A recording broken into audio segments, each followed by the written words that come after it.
Assalamualaikum warahmatullahi wabarakatuh.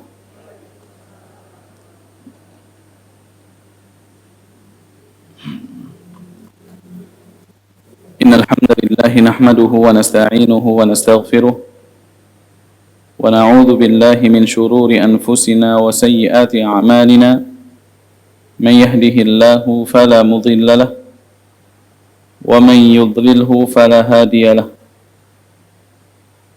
Asyhadu an la ilaha illallah wahdahu la syarika lahu wa asyhadu anna Muhammadan abduhu wa rasuluhu la nabiyya wa la rasula ba'da.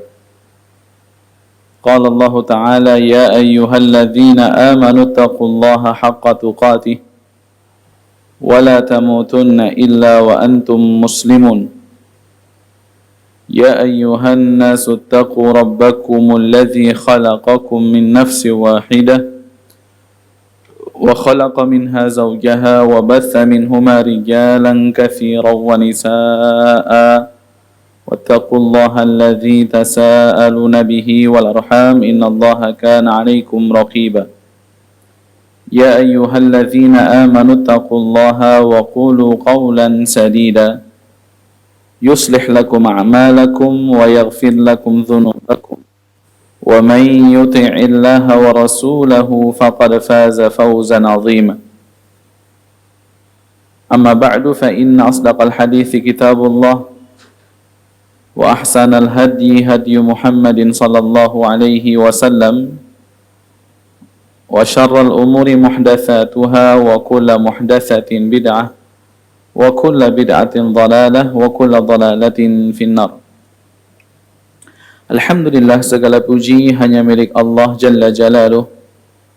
Kita senantiasa bersyukur atas limpahan nikmat dan curahan karunia yang Allah Subhanahu wa taala anugerahkan kepada kita, sehingga pada kesempatan kali ini kita bisa bersimpuh di salah satu rumah di antara rumah-rumah Allah untuk melaksanakan ketaatan, yaitu talabul ilmi, dalam rangka menuntut ilmu, yang mana ini merupakan sebuah kewajiban bagi setiap muslim, apakah dia seorang laki-laki maupun seorang wanita, sebagaimana yang diucapkan Nabi Muhammad sallallahu alaihi wasallam, talabul ilmi fariidatun ala kulli muslim, bahwasanya menuntut ilmu itu adalah suatu kewajiban bagi setiap muslim. Oleh karenanya kita berharap kepada Allah Subhanahu wa taala agar kiranya Allah menganugerahkan kepada kita ilmu yang bermanfaat, menumbuhkan dari rasa khasyah atau rasa takut kepada Allah Subhanahu wa taala, sehingga menjadikan kita orang yang senantiasa termotivasi untuk melaksanakan ketaatan dan menjadi orang yang paling menghindari ketika berhadapan dengan kemaksiatan. Karena ini merupakan bekal untuk kita bertemu dengan Allah Subhanahu wa taala dalam kondisi Allah ridha kepada kita, dalam kondisi kita bahagia bertemu dengan Allah dan Allah Subhanahu wa taala bahagia berjumpa dengan kita, dalam kondisi kita senang bertemu dengan Allah dan Allah Subhanahu wa taala senang juga bertemu dengan kita. Makanya Rasulullah sallallahu alaihi wasallam mengatakan, man ahabba liqa'a Allahi ahabba Allahu liqa'ah. Barang siapa yang cinta akan pertemuannya dengan Allah, dikarenakan ketika di dunia dia senantiasa melaksanakan amal ketaatan, jauh daripada kemaksiatan. Ketika di dunia dia senantiasa melaksanakan perkara-perkara yang Allah Subhanahu wa taala ridhai dan menghindari perkara-perkara yang Allah Jalla wa ala murkai. Maka orang yang cinta pertemuannya dengan Allah, ahabballahu liqa'ah, Allah Subhanahu wa taala akan cinta bertemu dengan orang yang seperti ini. Maka kita berdoa kepada Allah agar kiranya Allah jadikan kita kelak orang yang cinta bertemu dengan Allah, sehingga Allah Subhanahu wa taala cinta pertemuan dengan kita. Salawat dan salam tak lupa kita curahkan kepada junjungan kita, suri tauladan kita, imam kita, Rasulullah sallallahu alaihi wasallam, yang mana beliau ini adalah orang yang paling takut kepada Allah, orang yang paling takwa kepada Allah Subhanahu wa taala. Sebagaimana ucapan Rasulullah sallallahu alaihi wasallam kepada sahabatnya, bahwasanya sesungguhnya aku, kata Allah Subhanahu wa taala, adalah orang yang paling takut dan paling bertakwa kepada Allah. Dan Rasulullah sallallahu alaihi wasallam adalah orang yang paling mengenal jalan menuju Allah Subhanahu wa taala. Oleh karenanya wajib bagi setiap umatnya untuk senantiasa mengikuti Nabi Muhammad sallallahu alaihi wasallam. Baik itu tatkala melaksanakan ibadah kepada Allah Subhanahu wa taala, tatkala bermuamalah dengan sesama mereka, maka jalan yang paling selamat adalah mengikuti Nabi Muhammad sallallahu alaihi wasallam. Dan kita juga berharap agar kiranya salawat dan salam tersebut senantiasa bersambung hingga kepada para kerabat beliau, kepada istri-istri Rasulullah sallallahu alaihi wasallam, kepada putra-putri Nabi sallallahu alaihi wasallam, serta orang-orang yang senantiasa berjihad bersama Nabi sallallahu alaihi wasallam, yaitu para sahabat ridwanullahu taala alaihim ajma'in, yang mana mereka adalah pemilik hati yang terbaik setelah hati Nabi Muhammad sallallahu alaihi wasallam. Ini yang seperti diucapkan oleh Abdullah bin Mas'ud radhiyallahu anhu, bahwasanya Allah melihat kepada hati seluruh hamba, maka Allah mendapati bahwasanya hati yang paling afdal, hati yang terbaik setelah hati Rasulullah sallallahu alaihi wasallam adalah hati para sahabatnya. Dan lantaran perkara ini Allah Subhanahu wa taala memilih mereka untuk senantiasa menemani perjuangan Rasulullah sallallahu alaihi wasallam. Dimulai daripada para sahabat yang paling afdal, yaitu sahabat siapa? Abu Bakar As-Siddiq radhiyallahu anhu. Dilanjutkan sahabat Umar bin Al-Khattab radhiyallahu anhu, kemudian sahabat Uthman ibn Affan radhiyallahu anhu, dan juga sahabat Ali bin Abi Thalib, dan juga seluruh sahabat Rasulullah sallallahu alaihi wasallam, serta orang-orang yang senantiasa mengikuti beliau sallallahu alaihi wasallam di dalam kebaikan. Ikhwatal iman rahimani wa rahimakumullah, sesuatu yang rendah, dunu, sesuatu yang dekat. Memang dunia dapat kita nikmati sekarang ini, akan tetapi jikalau dibandingkan dengan akhirat, maka kenikmatan dunia itu tidak ada apa-apanya. Oleh karenanya Allah Subhanahu wa taala menyebutkan di banyak ayat di dalam Al-Quran, ya, di antaranya pada surah Al-Hadid ayat yang ke-20. Surah Al-Hadid ayat yang ke-20, Allah Subhanahu wa taala mengatakan, i'lamu annamal hayatud dunya la'ibu wa lahu wa zinatu wa tafakhurun bainakum wa takathurun fil amwali wal aulad. Ada 5 sifat dunia yang Allah Subhanahu wa taala sebutkan di dalam surah Al-Hadid ayat yang ke-20. Pertama, kata Allah, ketahuilah sesungguhnya kehidupan dunia hanyalah permainan. Dan setiap permainan ini ada awal, ada akhir.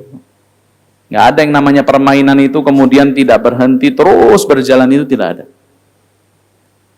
Kemudian kehidupan dunia itu hanyalah yang kedua, lahun. Apa itu lahun? Sendau, gurau. Kemudian yang ketiga, wazinatun. Ya, hanyalah perhiasan. Kemudian yang keempat, wa tafakhurum bainakum fil amwali wal aulad. Wa tafakhurum bainakum, dunia itu adalah tempat seseorang untuk berbangga-bangga. Dia berbangga dengan harta, berbangga dengan pasangan misalnya, berbangga dengan anak keturunan, berbangga dengan kendaraan. Kalau sekarang ini orang datang, kadang yang dilihat, kalau dulu ya datang dilihat naik kendaraan atau jalan kaki kalau dulu. Kalau sekarang apa? Naik apa? Kendaraannya itu loh apa? Kalau dulu naik mobil atau naik motor, nggak penting mobilnya apa. Kalau sekarang apa? Mobilnya apa? Karena tempat berbangga-bangga. Kemudian dikatakan juga yang kelima sifat dunia, wa takathurun fil amwali wal aulad. Ya, tempat untuk saling memperbanyak. Ya, di dalam perkara harta dan juga di dalam perkara anak. Ini Allah Subhanahu wa taala tegaskan sifat dunia dan sifatnya itu sementara. Ya, sifatnya itu hanya sebentar. Allah mengatakan kamatsali ghaithin a'jabal kuffara nabatuh. Seperti hujan yang memang ditunggu-tunggu kedatangannya, kemudian hujan ini turun. Setelah sekian lama musim kemarau, paceklik yang berkepanjangan, maka ketika turun hujan ini tidak lagi disebut dengan matar. Kalau matar itu seperti sekarang ini, hujan, hari ini hujan, nanti malam hujan, besok hujan, lusa hujan, itu matar.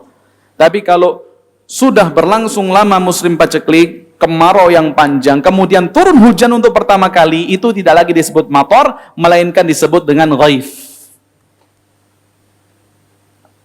Maka hujan yang seperti ini akan menjadikan ya orang yang menunggunya itu semakin bahagia. Kalau mator kan biasa-biasa saja ya. Kadang orang kalau hujan malah nggak senang. Hujan lagi, hujan lagi, hujan lagi. Padahal tidak boleh seseorang mencaci apa? Hujan. Nah, Allah tidak gunakan kata mator, tapi Allah gunakan istilah ghaif. Kamatsali ghaifin a'jabal kuffara nabatuh. Seperti hujan yang sudah lama ditunggu, kemudian hujan tersebut turun, ya. Kemudian tanaman itu menghijau, menjadikan hati para petani berbahagia. Namun tanaman yang hijau ini tidak berlangsung lama, kemudian ya tanaman itu mulai menguning, kemudian dipanen, kemudian apa? Fatarahu hutama. Disabit semua, hilang semua. Ini menunjukkan bahwasanya kehidupan dunia adalah sesuatu yang sementara. Maka ketika kita ingin mencari kebahagiaan yang hakiki, kebahagiaan yang selama-lamanya di dunia adalah perkara yang mustahil. Makanya banyak orang yang dikecewakan oleh dunia, istilahnya seperti itu. Ia merasa kecewa dengan dunia karena dia mencari kebahagiaan yang selama-lamanya itu di dunia, maka orang tersebut harus siap-siap untuk dikecewakan oleh dunia. Ya. Maka dunia ini bukan tempat istirahat. Ya, kalau kita sebutkan tempat istirahat ini ada beberapa tempat seperti yang disebutkan oleh para ulama. Ya. Kalau mau istirahat, tempatnya bukan di dunia. Dunia itu adalah tempatnya untuk beramal. Sehingga sahabat yang mulia Ali bin Abi Thalib radhiyallahu anhu, beliau mengatakan, ya, sesungguhnya dunia ini darul amal. Dunia ini adalah tempat beramal. Dan akhirat adalah darul hisab. Tempat dihisab. Hari ini kata Ali bin Abi Thalib, amalun wala hisab. Adalah kesempatan seseorang untuk beramal, tidak ada hisab. Wa ghadan, adapun keesokan hari, maksudnya kehidupan akhirat, hisabun wala amal. Adalah waktu saatnya seseorang dihisab dan tidak ada lagi kesempatan untuk beramal. Kalau seseorang ingin mencari kebahagiaan atau ya tempat istirahat yang sesungguhnya, ini disebutkan ada pada 1, 2, 3, 4, 5. Ada pada 5 tempat. Ya. Tempat istirahat yang sesungguhnya itu ada pada 5 tempat. Ada pada 5 kondisi. Tentunya ketika orang tersebut mengisi hari-harinya dengan melaksanakan ketaatan, ya, dengan penuh keikhlasan kepada Allah Subhanahu wa taala. Kondisi yang pertama, ar-rahatul kubra, yaitu tempat peristirahatan yang sangat luar biasa lil mukmin, bagi seorang mukmin, ya. Bagi seorang mukmin yang mengisi hari-harinya dengan ketaatan kepada Allah dengan penuh keikhlasan, yaitu indal maut. Yaitu tatkala dia meninggal dunia. Ya, justru ketika dia meninggal dunia ini adalah waktu dia untuk apa? memiliki peristirahatan yang sangat indah. Wa dzalika yamutu 'ala tauhid wal iman. Ya, dan itu dapat diraih ketika seseorang meninggal di atas tauhid dan keimanan kepada Allah Subhanahu wa taala. Maka Allah Subhanahu wa taala akan meneguhkan orang tersebut indal maut, ketika orang tersebut didatangi oleh kematian, sebagaimana firman Allah pada surah Ibrahim ayat yang ke-27, yuthabbitullahu allazina amanu bil qawli tsabiti fil hayati dunya fil akhirah. Bagaimana Allah Subhanahu wa taala meneguhkan hati orang-orang yang beriman bil qawli tsabit, dengan ucapan yang paling teguh fid dunya fil hayati dunya wa fil akhirah. Ya, di dalam kehidupan dunia dan pada kehidupan akhirat, ya. Jadi ucapan yang paling teguh di dalam kehidupan dunia dan kehidupan akhirat adalah tauhid dan keimanan kepada Allah Subhanahu wa taala. Wa hadza ma 'ayanahu as-sahabatu al-kiram fi wafatin Nabi sallallahu alaihi wasallam. Dan ini ya seperti yang diceritakan oleh para sahabat pada waktu meninggalnya Rasulullah sallallahu alaihi wasallam. Yang meriwayatkan adalah sahabat Abi Amr Zakwan Maula Aisyah. Ya, sahabat Abu Amr Zakwan, pembantu daripada siapa? Aisyah radhiyallahu anha.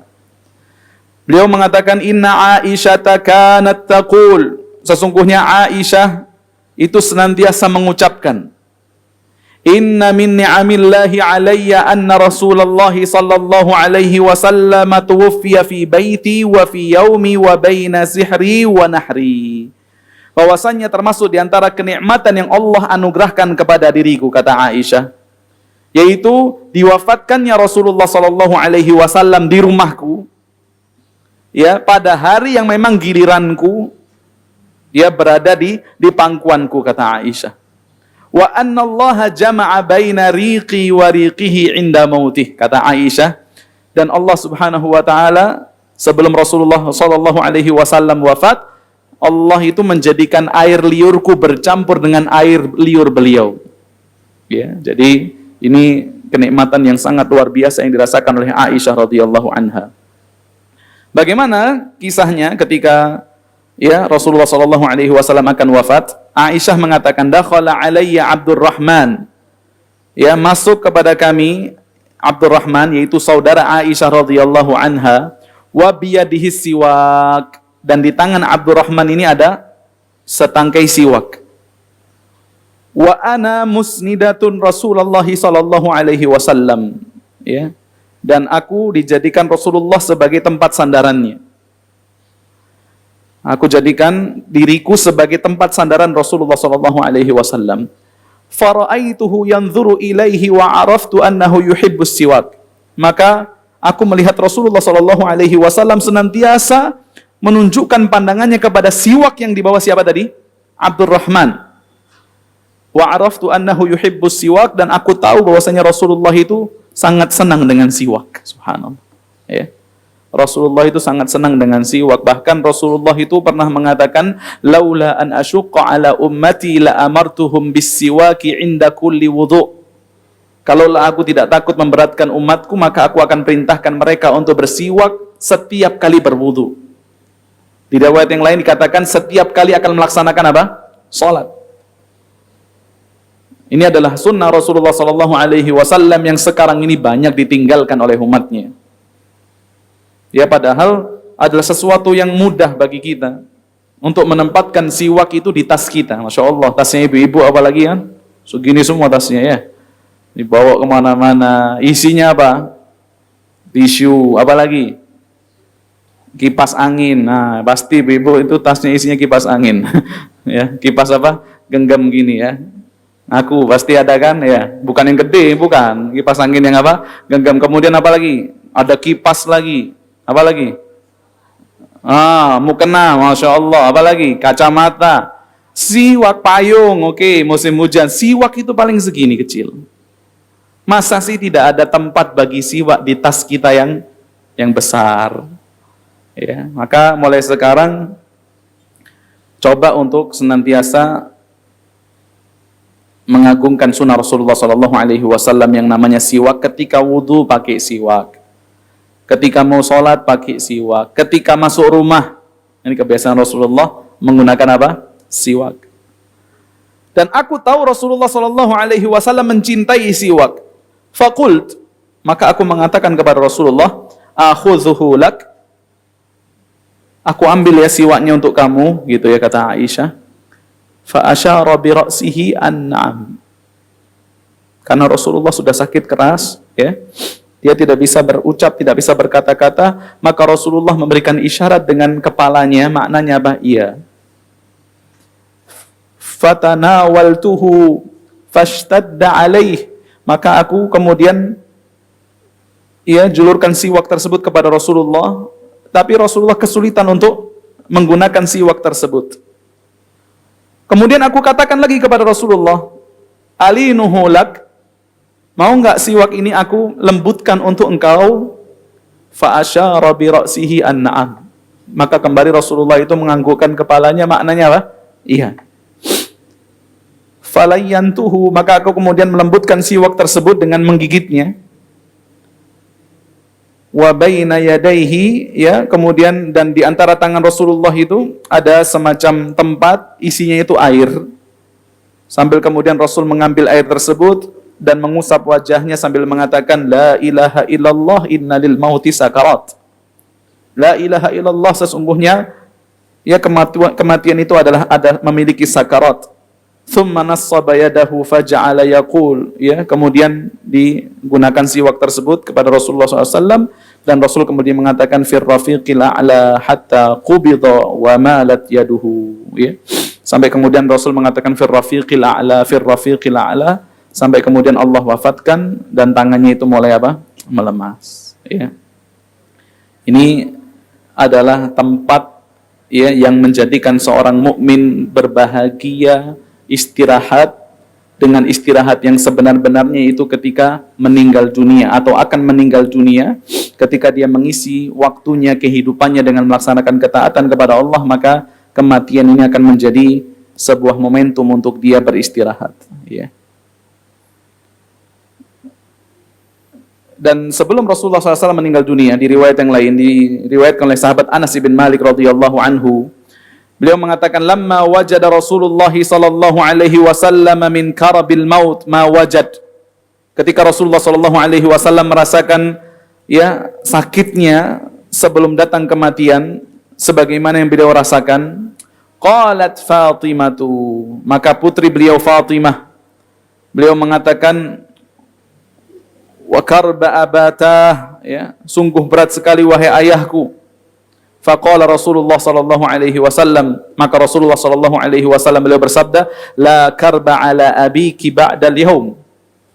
Sesungguhnya tidak ada sakit, tidak ada kelelahan untuk ayahmu setelah hari ini.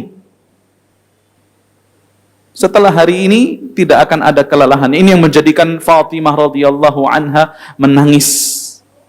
Karena ucapan Rasulullah sallallahu alaihi wasallam, tidak ada sakit, ya, tidak ada kelelahan atas ayahmu setelah hari ini. Innahu qad hadara min abiki ma laysa bitarikim minhu ahadan. Sesungguhnya telah datang kepada ayahmu sesuatu yang tidak bisa ditolak oleh siapapun, yaitu apa?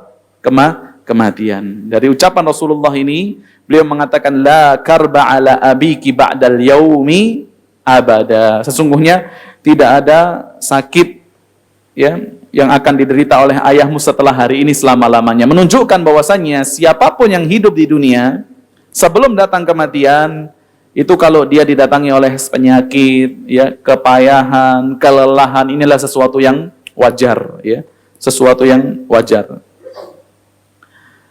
Dan juga seperti disebutkan oleh Abu Sa'id Al-Khudri radhiyallahu anhu, anna Rasulullah sallallahu alaihi wasallam, ya, jalasa 'alal mimbar, ketika sakit keras, beliau itu duduk di atas mimbar sambil mengatakan, abdun khayyarahullahu baina an yu'tiyahu zahratad dunya wa baina ma indahu. Sesungguhnya ada seorang hamba yang Allah berikan pilihan hamba tersebut untuk memilih kenikmatan dunia dan sesuatu yang ada di sisi Allah. Fakhtara ma indahu, maka hamba tersebut memilih sesuatu yang ada di sisi Allah Subhanahu wa taala. Ucapan ini menjadikan Abu Bakar As-Siddiq radhiyallahu anhu menangis sambil mengatakan, "Fadainaka bi abaina wa ummahatina." Kami menebus engkau ya Rasulullah dengan ayah-ayah kami, dengan ibu-ibu kami. Maka kata para sahabat, tidak ada yang mengetahui, mengerti ucapan Rasulullah sallallahu alaihi wasallam yang dimaksud dengan seseorang hamba yang diperintahkan untuk memilih kecuali siapa? Abu Bakar radhiyallahu anhu. Kana a'lamana bih, bahwasanya Abu Bakar adalah orang yang paling kenal kepada Rasulullah sallallahu alaihi wasallam dibandingkan kita, ya. Jadi ini saat yang pertama ya seorang mendapatkan istirahat, yaitu ketika meninggal dunia. Kalau hidup dalam ketaatan kepada Allah Subhanahu wa taala. Dan juga seperti yang disebutkan oleh Sufyan Ats-Tsauri, ya, atau sahabat Rasulullah sallallahu alaihi wasallam yang bernama Abu Qatadah ibn Rib'i, annahu kana yuhaddits, bahwasanya dia menyebutkan anna Rasulullah sallallahu alaihi wasallam murra alaihi bi janazah. Pernah suatu ketika Rasulullah itu lewat di hadapannya jenazah. Faqala, maka Rasulullah mengatakan mustarihun wa mustarahun min. Ya, jenazah itu adalah, ya, jenazah ini beristirahat atau sesuatu itu diistirahatkan darinya. Ya, jenazah ini istirahat atau sesuatu diistirahatkan daripada jenazah ini. Maka para sahabat bertanya, "Ya Rasulullah, mal mustarihu wa mal mustarahu min?" Apa yang dimaksud dia beristirahat atau sesuatu diistirahatkan darinya? Maka Rasulullah mengatakan, "Al-'abdul mu'min yastarihu min nasabid dunya wa adzaha ila rahmatillah." Seorang hamba yang mukmin, maksudnya mukmin tadi adalah yang beriman kepada Allah, mengisi hari-harinya dengan amal soleh, amal ketaatan. Yastarihu min nasabid dunya wa adzaha ila rahmatillah. Dia beristirahat daripada kepayahan dunia, gangguan-gangguan yang ada di dunia ketika dia meninggal dunia, ila rahmatillah. Dia menuju kepada rahmat Allah Subhanahu wa taala. Wal abdul fajir, dan adapun seorang hamba yang pendosa, nah ini, tarihu minhul ibadu wal biladu wasyajaru wad dawab, akan dijadikan istirahat dari hamba tersebut, ya, yaitu manusia-manusia, ya, bahkan pepohonan, bahkan hewan dijadikan istirahat daripada orang tersebut. Ya, jadi kalau ada orang meninggal itu, ya, di antara salah satu di antara dua pilihan. Kalau dia tidak istirahat, ya dia adalah orang yang sesuatu itu diistirahatkan daripada dirinya. Kalau dia baik, maka dia istirahat. Kalau dia buruk ketika hidup di dunia, maka ditetapkan dengan kematiannya ini manusia yang ada di sekitarnya, bahkan pepohonan, bahkan hewan-hewan yang ada di sekitarnya itu, ya, diistirahatkan daripada keburukan orang tersebut. Karena orang yang buruk ini tentu akan menzalimi orang yang di sekitar, bahkan bisa menjadikan Allah menahan hujan yang itu kemudian menjadikan tumbuh-tumbuhan tidak tersirami air, ya. Karena termasuk di antara sesuatu yang bisa menahan rahmat Allah berupa hujan adalah kemaksiatan, ya. Dan hewan-hewan juga tidak akan mendapatkan air yang cukup dikarenakan orang tersebut adalah pelaku kemaksiatan, ya. Ini kalau bisa kita kan checkpoint yang pertama. Checkpoint yang pertama, ya, seseorang mendapatkan peristirahatan yang besar, ar-rahatul kubra, yaitu ketika dia meninggal dunia dalam kondisi beriman kepada Allah Subhanahu wa taala. Kemudian yang kedua, ar-rahatul kubra lil mu'min, peristirahatan yang besar yang kedua bagi seorang mukmin, hinama yara maq'adahu fil jannah. Ya. Yaitu ketika dia melihat tempatnya di surga, ya. Jadi kalau di dunia mungkin kita melihat beberapa pemandangan, Masya Allah, hati kita kan plong gitu, ya. Misalnya kalau kita pengen cuci mata, kemana biasanya kalau orang Jakarta? Ke puncak, ke mall. Ke mall, kadang ke mall malah bikin pusing, ya. Ya, ke mall malah bikin pusing. Nah, sekarang nggak perlu ke mall, Ustadz, sekarang cukup scroll handphone. Ya, cuci mata di situ, nggak beli malah pusing lagi. Ya. Sekarang kalau mau cuci mata ke puncak misalnya, 1 hari, 2 hari, 3 hari enak gitu, ya, kayak mata istirahat. Balik lagi ke kota, pusing lagi. Ya. Sepet lagi matanya, ya. Tapi ketika dia meninggal tadi, ketika meninggal dapat peristirahatan yang baik. ya. Kemudian ketika dia sudah dimasukkan ke dalam kuburan, kalau dia adalah orang yang baik, maka dia akan mendapatkan roha, ya, peristirahatan yang sangat baik juga. Tsumma rahatu tsaniyatu lil mu'min, kemudian peristirahatan yang kedua, yang hakiki, ya, peristirahatan yang hakiki bagi seorang mukmin yang kedua, hinama yadkhulu qabrahu wa yara maq'adahu fil jannah. Ketika dia masuk ke dalam kuburannya dan melihat tempatnya di surga, ya. Seperti yang disebutkan oleh Rasulullah sallallahu alaihi wasallam, ya, beliau, ya, mengatakan di dalam sebuah hadis yang diriwayatkan oleh Ibnu Umar, anna Rasulullah sallallahu alaihi wasallam qaal, bahwasanya Rasulullah sallallahu alaihi wasallam bersabda, inna ahadakum idza mata urida alaihi maq'aduhu bil ghadati wal ashi. Sesungguhnya salah seorang di antara kalian ketika meninggal dunia diperlihatkan kepadanya tempatnya kelak di akhirat, ya, bil ghadati wal ashi, baik itu di siang hari maupun di malam hari. In kana min ahlil jannah fa min ahlil jannah. Kalau dia merupakan penduduk surga, maka akan dinampakkan pemandangan-pemandangan surga. Wa in kana min ahlin nari fa min ahlin nar. Dan ketika dia merupakan orang yang ditetapkan masuk ke dalam neraka, maka akan ditampakkan pemandangan-pemandangan neraka.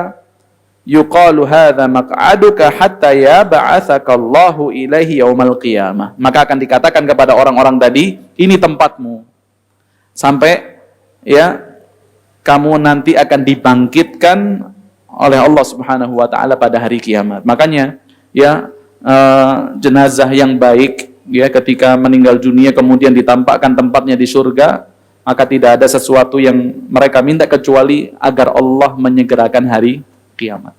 Aqimis sa'ah, Rabbi aqimis sa'ah, ya Allah, persegerakanlah hari kiamat.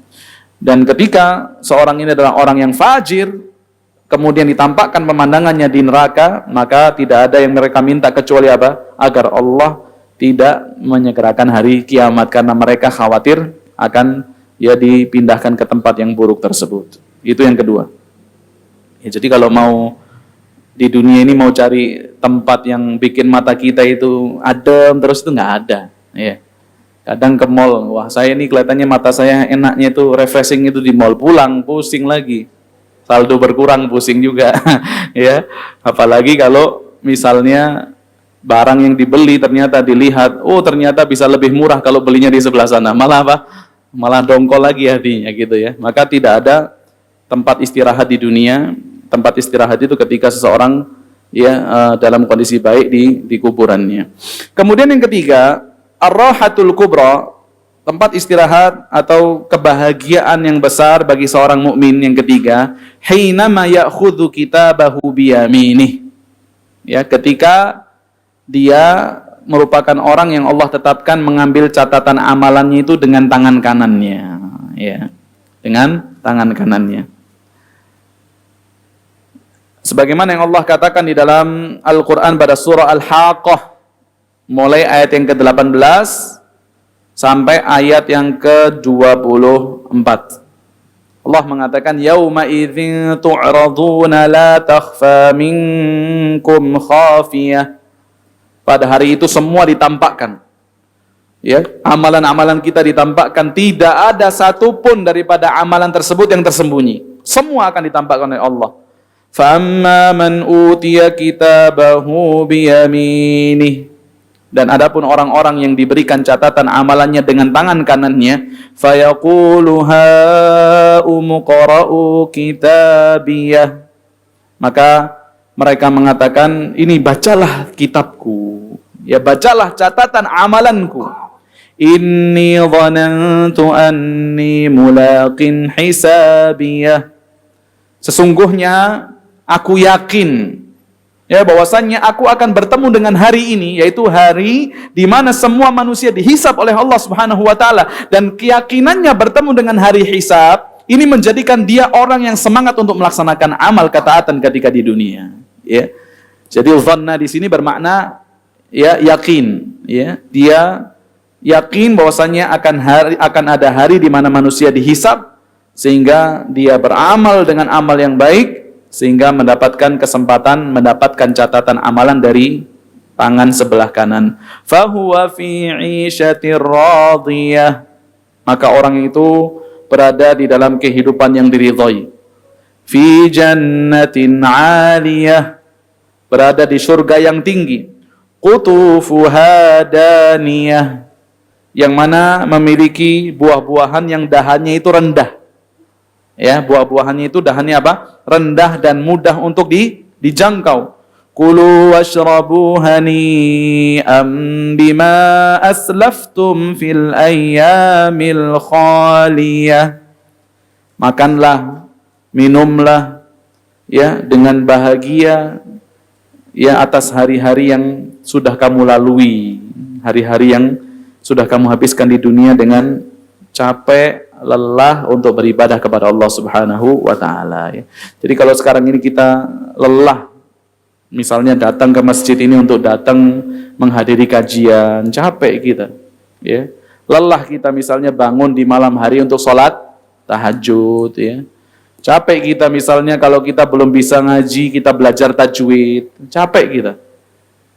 Ketahuilah sesungguhnya capek itu, lelah tersebut akan diganti dengan buah yang sangat manis oleh Allah Subhanahu wa taala, yaitu ketika seseorang mendapatkan catatan amalan dari arah sebelah kanannya.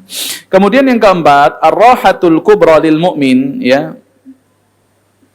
Sesungguhnya kebahagiaan yang besar bagi seorang mukmin. Yang keempat, hinama yamurru min 'alas sirat, ketika dia bisa melalui sirat ya. Yang mana sirat ini ya luar biasa tajamnya ya, tipis sekali, lebih tajam daripada pedang. Bahkan Allah Subhanahu wa taala mengatakan di dalam surah Maryam ayat 71-72, Allah berfirman, wa in minkum illa wariduha kana ala rabbika hatman maqdiya. Sesungguhnya kalian pasti akan melewati sirat tersebut. Ini adalah ketetapan Allah Subhanahu wa taala. Tsumma nunajjil ladzina taqaw. Kemudian Allah menyelamatkan mereka yang senantiasa bertakwa ketika di dunia. Wa nadharudz zalimina fiha jithiya, dan Allah akan membiarkan orang-orang yang berbuat zalim ya, dibiarkan jatuh ya dari sirat ya. Jadi yang keempat, seorang akan mendapatkan kebahagiaan yang hakiki ketika bisa melintasi sirat dengan ya dengan cara yang mudah ya. Kemudian yang kelima, yang terakhir ya, seseorang akan mendapatkan kebahagiaan yang hakiki hinama yadkhulul jannah ya, tentunya ketika orang tersebut Allah masukkan ke dalam surga ya. Ketika Allah masukkan ke dalam surga, maka selesai sudah, tidak ada yang perlu dikhawatirkan, tidak ada lagi yang perlu ditakutkan. Makanya akan diucapkan kepada mereka yang dimasukkan ke dalam surga, la khaufun alaikum wala antum tahzanun. Tidak ada ketakutan ke atas kalian dan kalian tidak akan pernah bersedih. Karena sudah masuk tempat yang paling indah ya, tempat yang Allah Subhanahu wa taala janjikan. Yang mana surga ini kenikmatannya luar biasa. Banyak sekali kita jumpai di dalam Al-Qur'an ayat-ayat yang menceritakan tentang kenikmatan-kenikmatan yang Allah berikan kepada penghuni surga. Bahkan di dalam sebuah hadis ya, diriwayatkan oleh Anas bin Malik radhiyallahu anhu, beliau berkata, qala Rasulullah sallallahu alaihi wasallam, sesungguhnya Rasulullah sallallahu alaihi wasallam bersabda, yu'ta yaumal qiyamati bi an'ami ahli dunya minal kuffar. Kelak akan didatangkan pada hari kiamat dengan orang yang paling nikmat kehidupannya di dunia, tapi ketika di dunia dia adalah termasuk orang-orang yang kufur. Di riwayat yang lain disebutkan akan didatangkan kelak di hari kiamat orang yang ya kehidupannya itu isinya semua kenikmatan, tidak pernah merasakan susah. Fayuqal, dan kemudian dikatakan kepada orang tersebut, aghmisuhu finnari ghamsah. Ini orang yang hidupnya itu nikmat terus, paling nikmat. Kemudian dikatakan, celupkan orang ini di neraka 1 kali celupan. Dicelupkan kemudian. Fayughmasu fiha, dicelupkan 1 kali.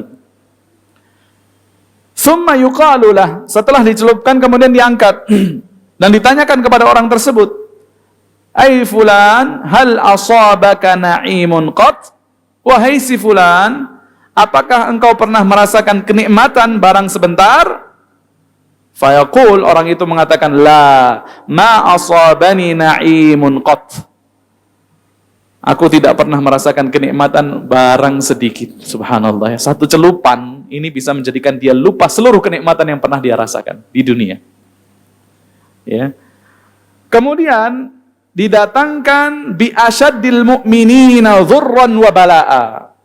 Ya, didatangkan tentang orang mukmin yang paling berat cobaannya, yang paling berat balanya ketika di dunia.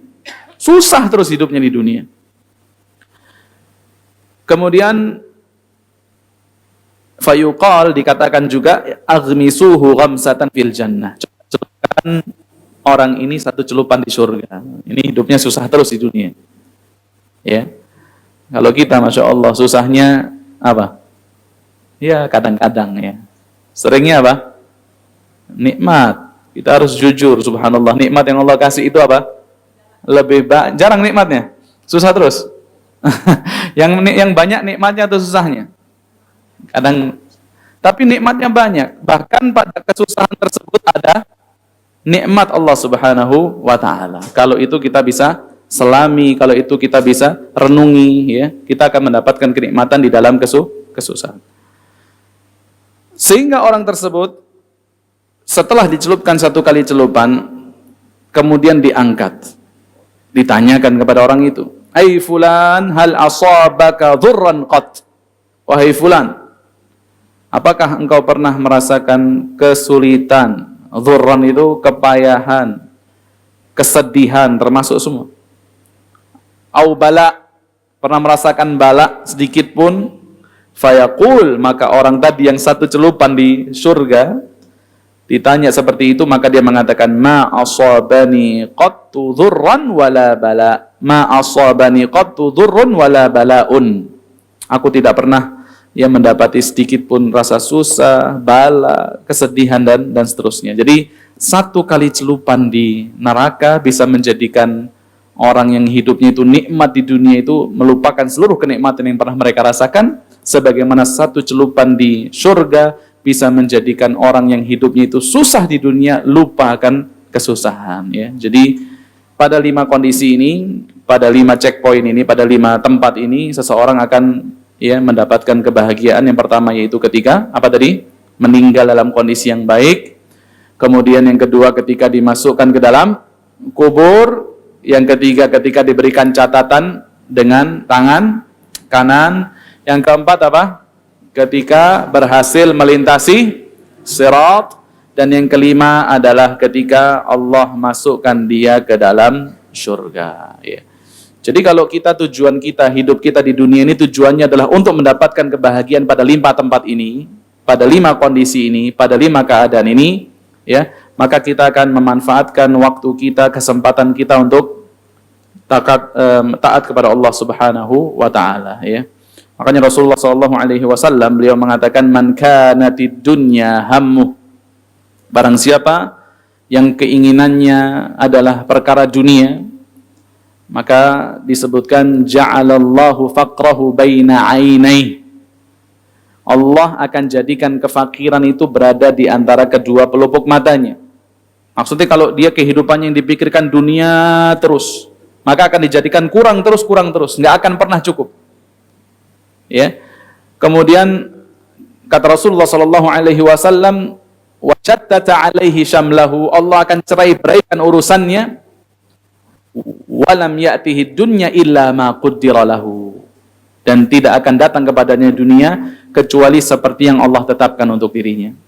Kalau waktunya dihabiskan untuk dunia, maka urusannya tidak akan pernah selesai dan tidak akan mendapatkan kecuali yang Allah Subhanahu wa taala tetapkan. Natil akhirah, dan barang siapa yang keinginannya atau tujuan hidupnya adalah perkara akhirat, maka dikatakan Rasulullah SAW, ja'alallahu ghinahu fi qalbih. Allah akan jadikan kekayaannya itu berada di dalam dadanya. Ya, mungkin secara nominal banyak yang lebih kaya dibandingkan dirinya. Ya, secara fasilitas banyak yang lebih nikmat dibandingkan dirinya. Tapi orang ini tetap dikatakan orang yang paling kaya. Kenapa? Karena kekayaan yang hakiki adalah sesuatu yang ada di dalam dada seseorang. Ya. Kemudian wa jama'a alaihi syamlahu. Allah Subhanahu wa taala akan kumpulkan seluruh urusannya, mudah semua. Dan dikatakan yang terakhir kata Rasulullah, wa atathu dunya wa hiya raghimah. Dan akan datang kepadanya dunia dalam kondisi dunia itu bertekuk lutut kepada orang ini, ya. Maka dunia akan datang ketika seseorang mengejar Allah Subhanahu wa taala, ya.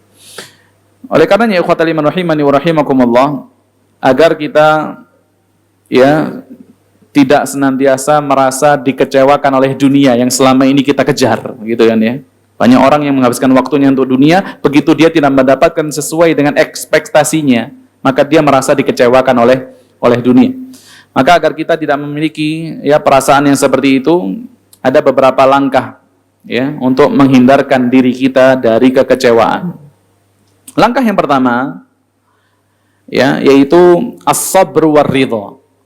Langkah yang pertama agar tidak kecewa terhadap dunia atau pembagian Allah Subhanahu wa taala terkait dengan dunia, yaitu senantiasa sabar dan ridha terhadap ketetapan Allah Subhanahu wa taala. Ya. Karena kalaulah misalnya kita diuji oleh Allah, maka kita dituntut untuk bersabar ketika menghadapi ujian tersebut. Sebagaimana kalau kita mendapatkan nikmat, kita dituntut untuk apa? Syukur kepada Allah Subhanahu wa taala ketika mendapatkan kenikmatan tersebut. Makanya manusia itu dituntut untuk sabar dan syukur. Ya, sabar dan syukur. Kalau dapat nikmat ya syukur, kalau dapat ujian ya sabar. Dan kita tahu bahwasanya kehidupan dunia ini adalah sesuatu yang diisi dengan ujian, maka kiat yang pertama yaitu senantiasa sabar dan ridha. Kiat yang kedua, ya, agar seseorang ya mudah untuk menghadapi kekecewaan yang mengungkung dirinya di dalam kehidupan dunia, yaitu husnudzan kepada Allah Subhanahu wa taala. Yang kedua, husnudzan kepada Allah Subhanahu wa taala. Ya. Bahkan Allah Subhanahu wa taala memuji orang-orang yang senantiasa husnudzan.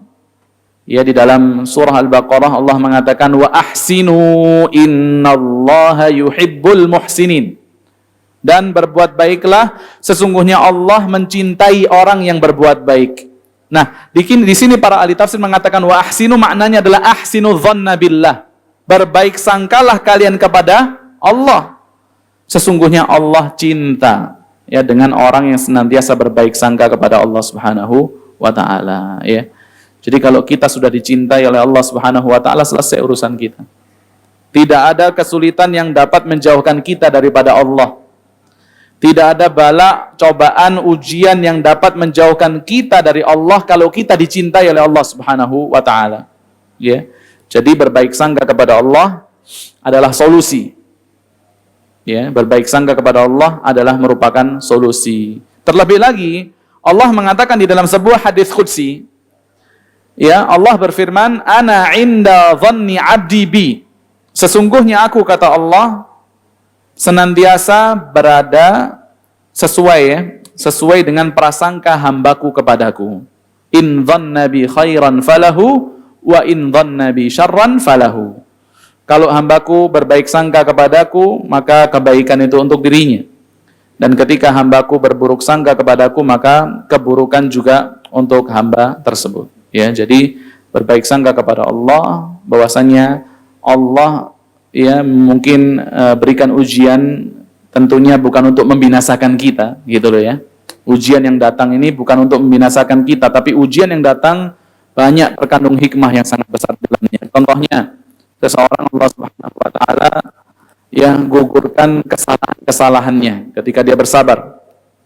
Ketika dia bersabar, Allah Subhanahu wa taala ampunkan dosa-dosanya. Ya, makanya para sahabat itu ketika ya sakit, ya, mereka menganggap bahwasanya sakit ini adalah kesempatan agar Allah menggugurkan dosa-dosa mereka. Ya. Kemudian bisa jadi musibah yang Allah timpakan kepada kita adalah cara Allah mengangkat derajat kita. Ya, ini yang akan bisa menjadikan kita husnudzan kepada Allah Subhanahu wa taala. Kemudian juga kita bersyukur, subhanallah ya, ketika diuji justru bersyukur. Kenapa? Karena musibah yang Allah timpakan itu tidak lebih besar, ya, tidak lebih besar dibandingkan ya sesuatu yang menimpa kita. Ya, jadi bisa saja Allah menimpakan kita dengan musibah yang lebih besar. Contoh, misalnya kita ketipu uang 1 juta, ya, ketipu uang 1 juta. Maka hendaknya kita bersyukur kepada Allah. Alhamdulillah. Kenapa? Kenapa kita bersyukur kepada Allah? Alhamdulillah ala kulli hal. Kenapa? Karena cuma berapa? 1 juta. Padahal bisa saja kita ketipu berapa? 10 juta. Bisa saja ketipu 100 juta. Ya, jadi ketika kita kena musibah bersyukur. Alhamdulillah ternyata yang Allah turunkan itu ya adalah sesuatu yang ya tidak lebih besar daripada apa yang Allah timpakan kepada kita. Kemudian termasuk di antara cara agar kita bisa husnudzan sama Allah Subhanahu wa taala ketika diuji di dalam kehidupan kita di dunia, yaitu bersyukurlah bahwasanya ujian yang Allah timpakan ini berkaitan dengan perkara dunia kita. Berkaitan dengan apa? Perkara dunia kita, bukan berkaitan dengan perkara akhirat kita. Jadi kalau diuji misalnya dompet hilang atau apa lagi? Diuji misalnya sakit ya pada jasad kita, itu ujian yang menimpa ya raga kita, menimpa dunia kita, bukan ujian yang menimpa akhirat kita. Bersyukur kita, karena bisa saja Allah tidak memberikan sakit pada jasad kita, tapi Allah jadikan hati kita yang sakit. Nauzubillah. Ya, karena sakitnya hati itu tentu lebih berbahaya dibandingkan sakitnya apa? Raga. Kalau sakitnya raga, ya paling berapa hari sembuh. Kalau sembuh, kalau nggak sembuh apa Bu? Lewat, mati, udah selesai. Tapi kalau sakitnya hati, subhanallah nggak sembuh, setelahnya lebih sakit lagi. Ya kalau orang misalnya kehidupannya itu baik, ibadahnya baik, Allah uji raganya, Allah kasih sakit raganya. Tidak Allah berikan kesembuhan sehingga semakin parah meninggal. Selesai. Setelah itu apa? Dia mendapatkan 5 kebahagiaan di 5 tempat yang berbeda tadi. Ketika mati, apalagi tadi? Ketika di kuburan, kemudian ketika menerima catatan amal, kemudian di sirat, kemudian ketika masuk surga.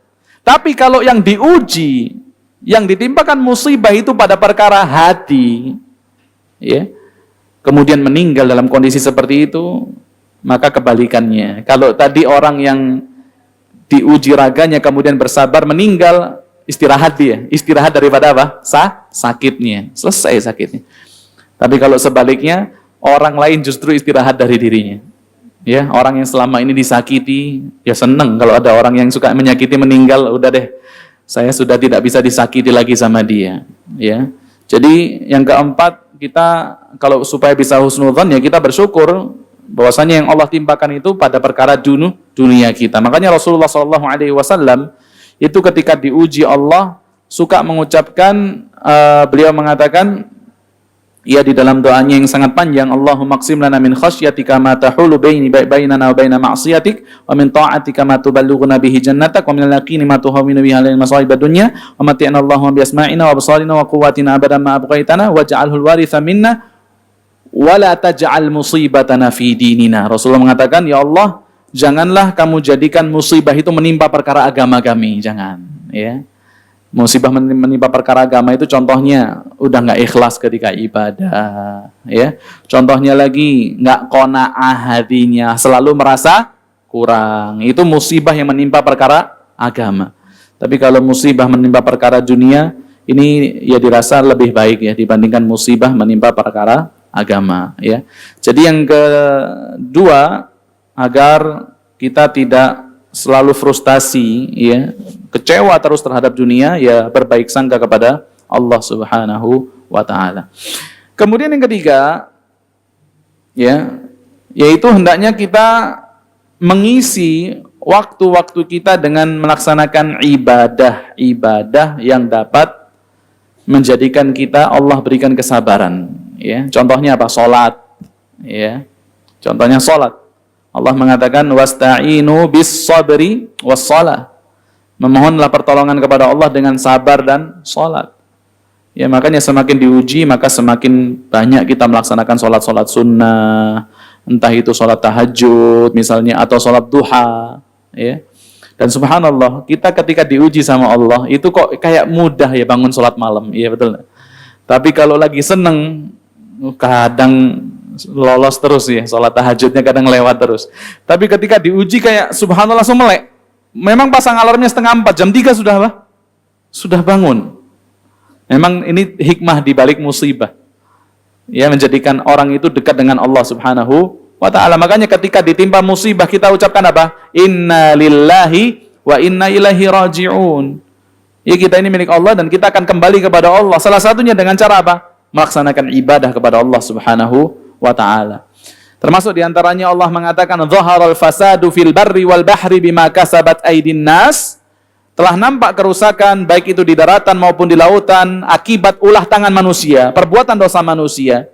Liyudhiqahum ba'dalladzi amilu. Tujuannya adalah agar Allah merasakan untuk mereka sebagian kecil daripada apa yang telah mereka kerjakan, ya. Jadi ditimpakan musibah sama Allah, ya. Buang sampah sembarangan, Allah kasih apa? Banjir misalnya. Tujuannya adalah untuk menampakkan pada kita akibat daripada perbuatan kita. Liyudhiqahum ba'dalladzi amilu, dan yang kedua apa? La'allahum yarji'un, agar mereka kembali kepada Allah Subhanahu wa ta'ala. Jadi ketika diuji, ini peluang kita untuk kembali. Ketika dikecewakan sama dunia gitu ya, maka ini peluang kita untuk apa? Menyandarkan harapan kita hanya kepada siapa? Allah Subhanahu wa ta'ala, ya. Zat yang tidak akan pernah mengecewakan kita. Zat yang akan senantiasa menerima kita. Zat yang tidak akan menutup pintunya daripada kita. Ya, kalau perkara dunia kita minta kepada ahli dunia, mereka menolong kita dengan sistem kemaslahatan saja. Kalau maslahat ditolong. Sekali minta tolong masih ditolong, 2 kali kira-kira ditolong atau dipendung. Ditutup pintunya. Mereka tidak akan menolong lagi. Itu kalau manusia, ahli dunia. Tapi kalau Allah Subhanahu wa ta'ala, justru kalau kita nggak datang kepada Allah ketika diuji, justru Allah Subhanahu wa ta'ala murka kepada kita. Ya. Maka perkuatlah sisi ibadah kita kepada Allah, perbanyak salat, ya. Perbanyak zikir, berdoa kepada Allah. Ya. Maka kalau sujud, ya jadikan sujud ini adalah saat yang paling kita nyaman untuk minta kepada Allah Subhanahu wa ta'ala. Apalagi kalau kita sholat sendiri, ya, dalam posisi sholat sendiri, maka kalau sujud itu jangan terlalu cepat, ya. Maka perbanyak meminta kepada Allah, karena ketika sujud adalah waktu yang paling dekat antara seorang hamba dengan Allah Subhanahu wa ta'ala. Kemudian kiat berikutnya untuk menghindarkan diri daripada kekecewaan, ya, terhadap perkara dunia, ya, berusaha untuk memberikan manfaat kepada orang-orang yang ada di sekitar kita, ya. Sesuai dengan kemampuan kita tentunya, karena bisa jadi kita datang kepada orang kemudian nggak ditolong. Ini jangan menjadikan kita dendam sehingga kalau ada orang datang kepada kita, kita tidak menolong dia. Ini enggak. Tapi apa? Jadikan ini sebagai motivasi agar kita mudah untuk menolong orang lain. Ya, jadi ya paling tidak bersedekah, ya, atau menolong, atau kemudian memberikan manfaat dengan nasihat, ya, memberikan manfaat dengan tulisan misalnya yang bisa kita jadikan maslahat bagi orang lain, maka itu kita lakukan, ya. Jadi ini beberapa langkah, ya, 1, 2, 3, 4 agar seseorang, ya, tidak semakin terpuruk terhadap kekecewaan terkait dengan dunia dan senantiasa bisa melaksanakan perkara-perkara yang positif. Yang pertama dengan sabar dan ridha, yang kedua berbaik sangka kepada Allah, yang ketiga adalah semakin melaksanakan ibadah kepada Allah, dan yang keempat memiliki perhatian kepada orang-orang yang di sekitar, ya. Taib ya, Bapak Ibu yang merahmati Allah Subhanahu wa taala, mungkin barangkali ini yang dapat kami sampaikan terkait dengan kajian pada kesempatan kali ini. Kami persilahkan bagi siapa yang mau bertanya untuk bertanya, tafadhol, silakan.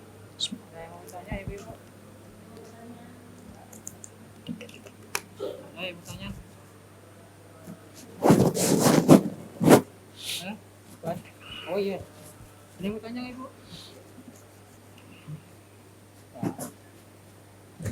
Taib. Ada yang mau bertanya Ibu? Di luar tema juga boleh.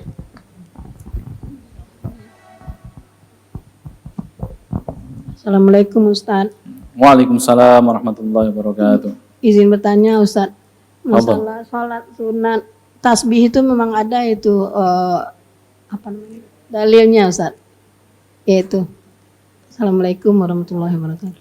Waalaikumsalam warahmatullahi wabarakatuh.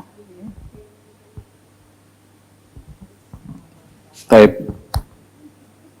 Ada pertanyaan, apakah ya salat sunnah yang disebut dengan salat sunnah tasbih ini adalah sesuatu yang dianjurkan oleh para ulama atau yang pernah dicontohkan oleh Rasulullah SAW, ya. Di sini para ulama berbeda pendapat, ya. Setidaknya menjadi 3 golongan. Yang pertama adalah mereka yang membolehkan, bahkan mereka mengatakan ini adalah perkara yang disunnahkan, ya. Kemudian golongan yang kedua, bahwasanya sholat sunat tasbih ini tidak mengapa, ya, tidak disunnahkan juga, tapi ini adalah perkara yang diperbolehkan untuk dilakukan. Adapun pendapat yang ketiga, bahwasanya sholat sunat tasbih ini adalah perkara yang tidak disyariatkan, ya, yang tidak disyariatkan. Maka pendapat yang lebih tepat tentunya, kalau ditinjau dari berbagai macam dalil, mereka tentunya memiliki dalil-dalilnya masing-masing, ya. Tapi yang pendapat yang lebih kuat bahwasanya sholat tasbih ini adalah sesuatu yang tidak dianjurkan karena hadisnya ini tergolong hadis yang lemah, ya. Bahkan sebagian pakar hadis mengatakan anjuran untuk melaksanakan sholat sunat tasbih ini hadisnya adalah hadis yang mungkar, ya. Jadi laksanakan sholat yang sifatnya mutlak, ya, di waktu yang memang kita bisa untuk melaksanakan sholat sunnah. Maka kalau tidak ada larangan untuk melaksanakan sholat, ya kita diperintahkan untuk melaksanakan sholat sunnah mutlak, dan itu boleh dilakukan, ya. Jadi ada 3 pendapat, tapi pendapat yang lebih sahih bahwasanya ini adalah sesuatu yang tidak disyariatkan, seperti itu.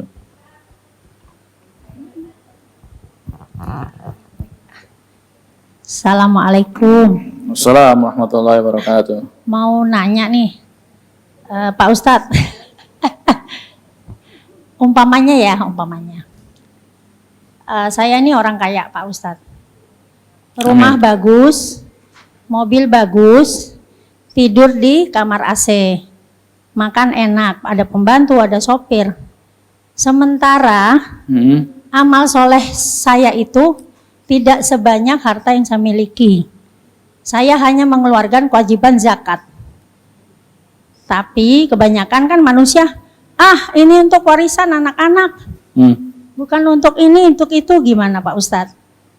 Baik. Tapi yang saya alami dengan pribadi saya sendiri, saya pengusaha garmen Pak Ustadz. Jadi karyawan saya ambil dari tempat pelacuran yang saya didik, terus anak-anak jalanan. Alhamdulillah berhasil. Jadi suami saya itu nggak boleh saya punya rumah bagus. Kalau ada tamu nanti ke rumah kamu, lihat rumah kamu bagus, mobil kamu bagus, tapi kamu ngasihnya cuma 200.000. Padahal tamunya itu pengen lebih tapi nggak bisa ngomong gitu. Terus gimana? Kamu ridhonya Allah. Alhamdulillah saya ngikutin almarhum suami Pak Ustadz. 5 anak-anak saya beasiswa semua. Amin, insyaallah. Dan 5-5-nya kerjanya mapan dan soleh. Anak laki-laki saya satu-satunya lagi lanjutin tahfiz Quran, lulusan Unpad, udah kerja di perusahaan Singapura. Jadi bagaimana tuh kalau pertanyaan saya yang pertama tadi Pak Ustadz? Yuk, terima kasih. Assalamualaikum. Assalamualaikum warahmatullahi wabarakatuh. Baik. Sesungguhnya pada harta kita ada kewajiban yang mesti kita tunaikan. Allah mengatakan wa fi amwalihim haqqul lis-sa'ili wal mahrum, ya, pada harta mereka itu adalah hak, ada haknya bagi orang yang meminta-minta, ya. Maka ketika kita sudah menunaikan kewajiban, ini kita katakan apa? Kewajiban terkait dengan harta kita, berarti zakat, ya, daripada harta kita sudah kita keluarkan.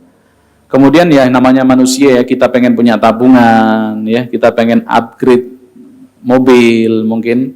Apakah itu diperbolehkan? Jawabannya tidak masalah. Yang penting kita sudah menunaikan apa? Kewajiban, ya. Kita sudah menunaikan kewajiban, kita sudah mengeluarkan apa yang seharusnya kita keluarkan, maka ini ya akan dihitung oleh Allah Subhanahu wa taala sebagai kewajiban yang sudah kita kerjakan dan kita tidak akan dituntut, ya. Ketika mungkin kita akan menggunakan harta untuk keperluan kita dan kepentingan kita, ya. Adapun kemudian ketika kita tambahkan lagi, karena yang wajib-wajib ini kan sesuatu yang harus diikat dengan sesuatu yang sunnah, kita hiasi dengan sesuatu yang sunnah. Yang wajib sudah dikeluarkan, yang sunnah juga dikeluarkan. Contohnya kita mengeluarkan sedekah, membantu orang yang kesulitan, ya, membantu orang yang kesusahan, maka ini lebih dianjurkan lagi.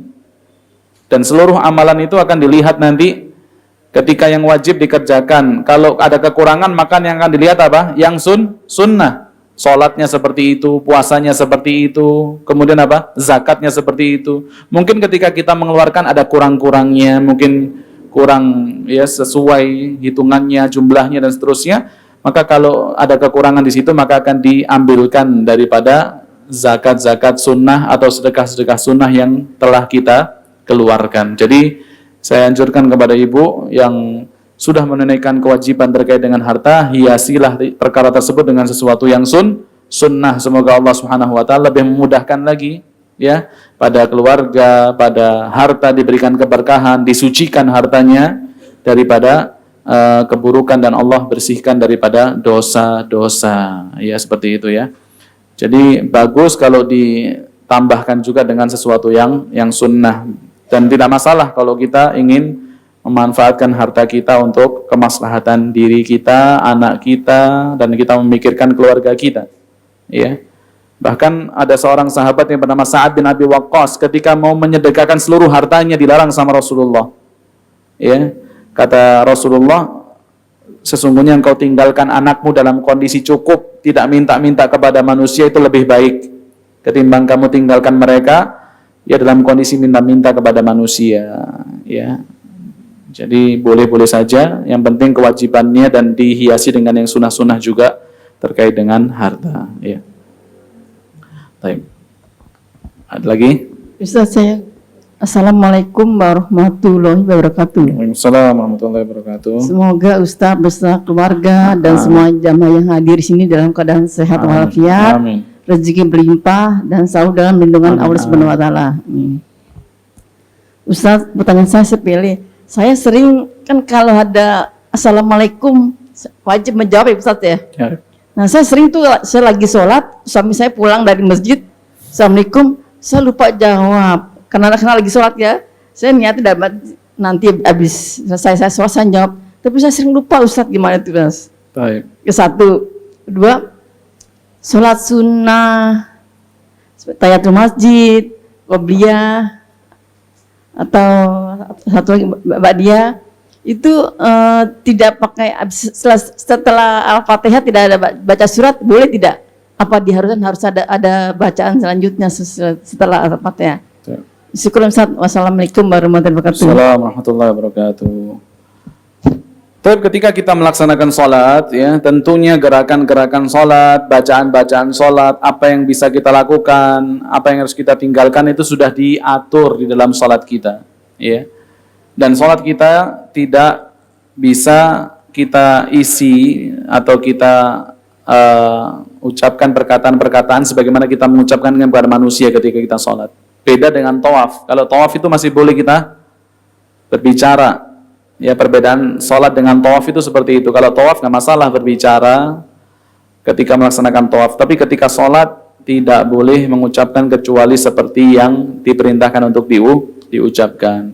Ya, dan dikatakan inna hadhihi shalah la tasluhu li kalamin nas. Sesungguhnya salat ini tidak seyogyanya seseorang mengucapkan perkataan yang biasa diucapkan kepada manusia. Dan salam itu kan ya diucapkan dari orang lain, kemudian ada kewajiban untuk menjawabnya itu sesama manusia. Dalam perkara salat maka kewajiban itu gugur.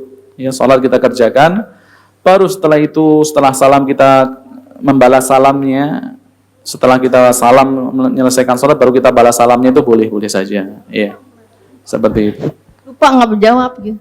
Selesai surat saya nggak menjawab. Nggak apa-apa, nggak masalah. Ya, namanya lupa ya. La yukallifullahu nafsan illa wus'aha. Allah tidak akan bebankan yang kita lupa. Dan kita sudah berdoa, Rabbana la tu'akhidna in nasina aw akhtana. Ya Allah, janganlah kamu hukum kami kalau kami lupa atau tersalah. Maka kata Allah, iya, aku kabulkan. Maksudnya kalau lupa ya nggak diazab sama Allah Subhanahu wa taala.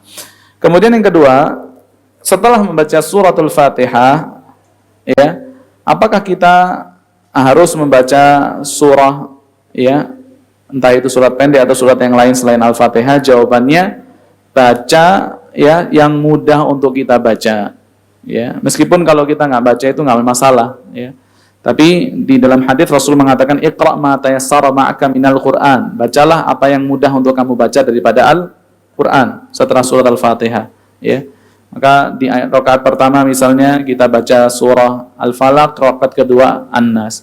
Pun kalau kita tinggalkan ya nggak masalah karena rukunnya itu sudah kita kerjakan, yaitu membaca surah Al-Fatihah, seperti itu. Baik, ada lagi?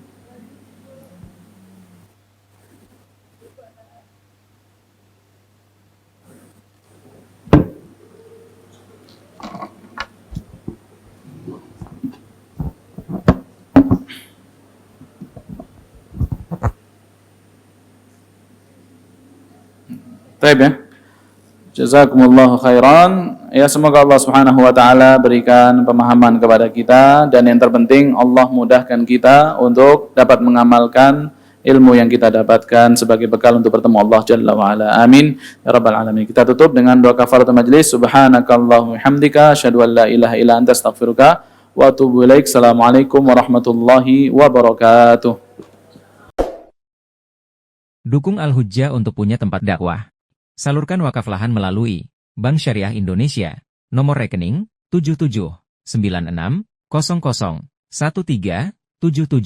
atas nama Al-Hujjah Dakwah Islamiyah, dengan memberikan kode 300 di belakangnya, contoh, Rp 10.300.000, syukron, wa jazakumullah khair.